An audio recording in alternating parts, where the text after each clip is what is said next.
ವೀಕ್ಷಕರೇ, ಇವತ್ತು ನಿಮಗೆ ಬೇಳೆ ಯಾವ ಥರ ಮಾಡಬೇಕಂತಂದು ಹೇಳಿಕೊಡ್ತೇನೆ.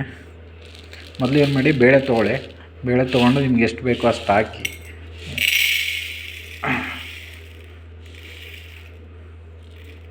ಒಂದು ಪಾತ್ರೆಯಲ್ಲಿ ಹಾಕ್ಕೋಬೇಕು. ಆಮೇಲೆ ಬೇಳೆನ ಸ್ವಲ್ಪ ವಾಶ್ ಮಾಡಿ, ಯಾಕಂದರೆ ವಾಶ್ ಮಾಡಿದ್ರೆ ಕ್ಲೀನಾಗಿರುತ್ತೆ. ಚೆನ್ನಾಗಿ ನೀರಿನಿಂದ ತೊಳೆದ ನಂತರ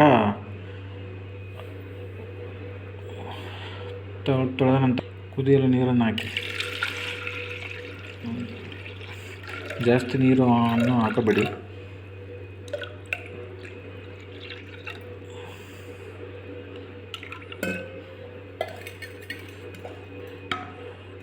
ಇಷ್ಟು ನೀರನ್ನು ಹಾಕಿ ಅದನಂತರ ಆಲೂಗಡ್ಡೆಯನ್ನು ಹಾಕಿ, ಈ ಥರ ಕಟ್ ಮಾಡಿಬಿಟ್ಟು ಆಲೂಗಡ್ಡೆಯನ್ನು ಹಾಕಿ ಕುದಿಸಬೇಕು.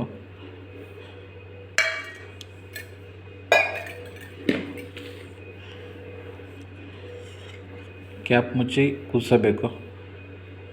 ಕುಕ್ಕರಲ್ಲಿ ಕುದಿಸಬೇಕು. ಕುಕ್ಕರ್ನ ಕ್ಯಾಪನ್ನು ಮುಚ್ಚಿ 4 ಸಿಟಿ ಬರೋವರೆಗೂ ಕುದಿಸಬೇಕು. ಯಾವ ಥರ ಕುದಿದ ಮೇಲೆ ನಾನು ನಿಮಗೆ ತೋರಿಸ್ತೀನಿ ಯಾವ ಥರ ಕುದಿರುತ್ತೆ ಬೇಳೆ ಅಂತ. ಆನಂತರ ಟೊಮೆಟೊ ತೊಗೊಂಡು ಈ ಥರ ಕಟ್ ಮಾಡಿಕೊಂಡು ಇಟ್ಕೋಬೇಕು. ಆನಂತರ ಬೆಳ್ಳುಳ್ಳಿ ಸುಟ್ಕೊಂಡು ಈ ಥರ ಇಟ್ಕೊಂಡು, ಆನಂತರ ನಿಮ್ಮ ಮನೆ ಹತ್ರ ಏನಾದ್ರು ನುಗ್ಗೆ ಸೊಪ್ಪು ಆ ಥರ ಇದ್ರೂ ಸೊಪ್ಪು ತೊಗೊಂಡು ಈ ಥರ ಕಟ್ ಮಾಡಿಕೊಂಡು ಸಾಂಬಾರಲ್ಲಿ ಹೇಳ್ತೀನಿ, ಸಾಂಬಾರಲ್ಲಿ ಹಾಕಿದರೆ ಚೆನ್ನಾಗಿರುತ್ತೆ, ಟೇಸ್ಟಿಯಾಗಿರುತ್ತೆ. ಯಾಕಂದರೆ ನುಗ್ಗೆಕಾಯಿ ಸೊಪ್ಪು ಒಳ್ಳೆಯದೇ. ಎಂಟಿ ಬಾಣಲಿ ತೊಗೊಂಡು ಲೋ ಫ್ಲೇಮಲ್ಲಿ ಸ್ವಲ್ಪ ಆಯಿಲ್ ಹಾಕಿ, ಅದರೊಳಗಡೆ ಸ್ವಲ್ಪ ಆಯಿಲ್ ಹಾಕಿ,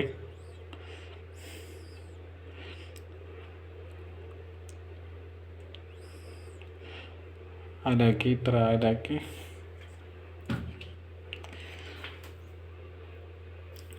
ನಂತರ ಜೀರಿಗೆ ಸಾಸಿವೆ ಹಾಕಿ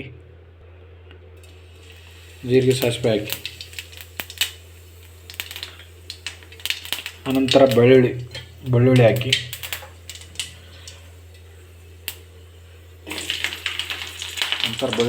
ಸ್ವಲ್ಪ ಫ್ಲೇಮ್ ಕಡಿಮೆ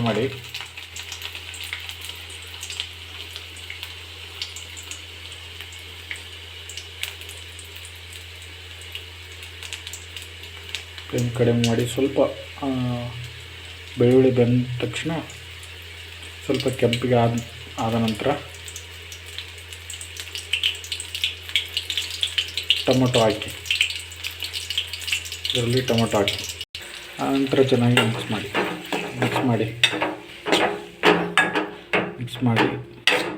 ಚೆನ್ನಾಗಿ ಬೇಯಿಸಬೇಕು.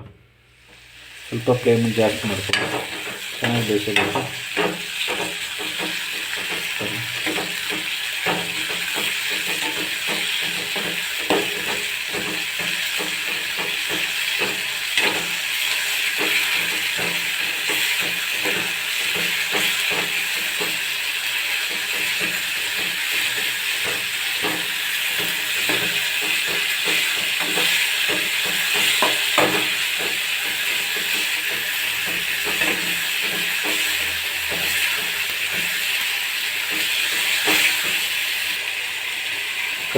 ಕರಿಬೇವು ಕೊತ್ತಂಬರಿ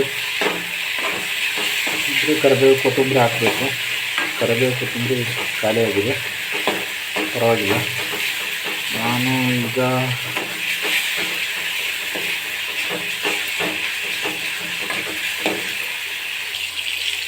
ಈಗ ಡ್ರಮ್ ಸ್ಟಿಕ್ ಸೊಪ್ಪು ಇರ್ತಲ್ಲ, ಎಲೆ, ಅದನ್ನು ಹಾಕ್ತಾಯಿದ್ದೀನಿ. ಮಿಕ್ಸ್ ಮಾಡ್ಕೋಬೇಕು. ಈ ಥರ ನುಗ್ಗೆಕಾಯಿ ಸೊಪ್ಪು ಅಂತ ಹೇಳ್ತೀವಿ ಕನ್ನಡದಲ್ಲಿ. ಚೆನ್ನಾಗಿ ಮಿಕ್ಸ್ ಮಾಡ್ಕೋಬೇಕು.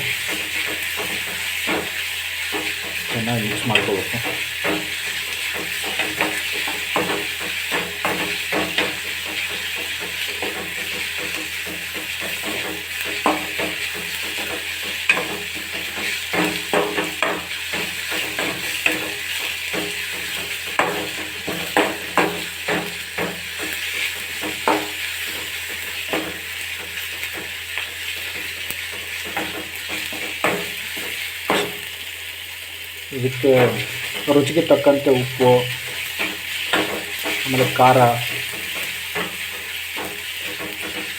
ಸ್ವಲ್ಪ ಅರಿಶಿಣ ಹಾಕ್ಬೇಕು ವೀಕ್ಷಕರೇ.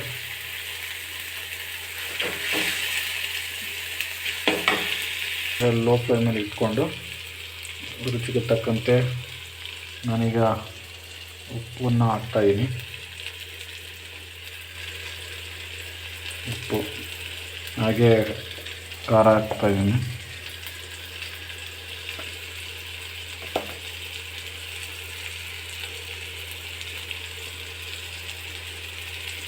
ಖಾರ ಹಾಕ್ತಾಯಿದ್ದೀನಿ. ಸ್ವಲ್ಪ ಅರಿಶಿಣ ಹಾಕ್ತಾಯಿದ್ದೀನಿ.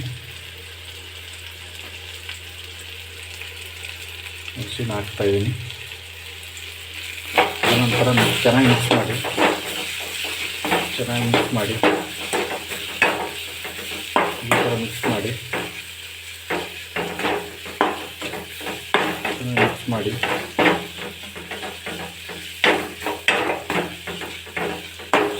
ಮಾಡಿ ಸ್ವಲ್ಪ ಇದಾಗ್ತಾಯಿದ್ರೆ, ಡ್ರೈ ಆಗ್ತಾಯಿದ್ರೆ ನಂತರ ಇದೆಲ್ಲ ಚೆನ್ನಾಗಿ ಬೆಂದ ನಂತರ ಸ್ವಲ್ಪ ನೀರು ಹಾಕ್ತಾಯಿದ್ದೀನಿ.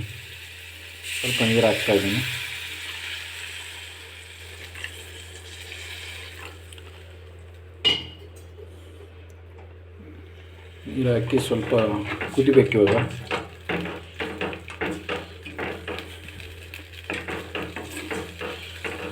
ಕುದ್ದ ನಂತರ ಆಮೇಲೆ ಕುದ್ದ ನಂತರ ಬೇಳೆಯಲ್ಲಿ ಇದನ್ನು ಮಿಕ್ಸ್ ಮಾಡಬೇಕು. ನಾನು ತೋರಿಸ್ತೀನಿ ವೀಕ್ಷಕರೇ.